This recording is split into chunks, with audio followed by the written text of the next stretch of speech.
Hanatrarana ny tanjona eo amin'ny tontolon'ny fambolena sy ny fiompiana dia nisy ny tolotra azona ministera anankiroa zany ao anatin'ny gouvernemanta mahafalisolona andrasana avy amin'ny Casef ireto tolotra ireto ary natao indrindra hanampiana ny tontolon'ny fambolena sy ny fiompiana no tena antony zany.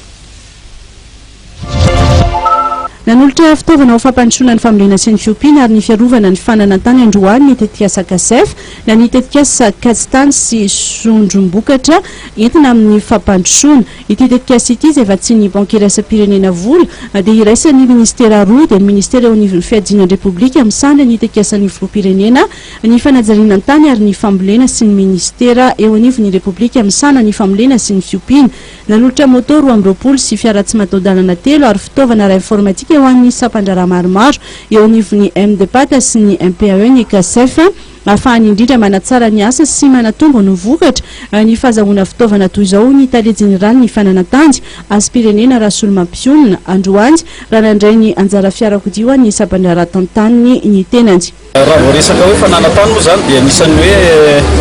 anisan'ny larana voalohany angambany eo anivon'ny sampan-draharaha fananantany ka ty tetik'asa Casef dia natao ampifandrindrana ny resaka fambolena sy ny fananantany ka raha misy ny fitaovana izay natolotry ny mpamatsy vola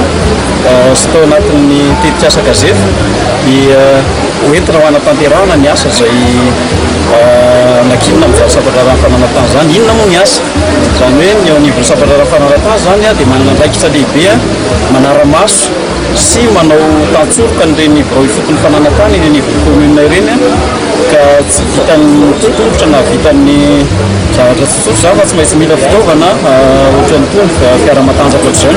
Entina indrindra natratraran'ireo vina napetraka ny filoham-pirenena era-jonary mampianina amin'ny fampandrosoana ny fambolena sy ny fiompiana ka aleo teny Madagasikara amin'ny arabazy no anisan'ny tanjona amin'ireto fitaovana ireto. Eo indrindra ihany koa ny fiadidiana ny fananantany ho fanohitra amin'izany fampandrosoana izany ka tafiditra indrindra amin'ny fampihavanana malagasy amin'ny tany.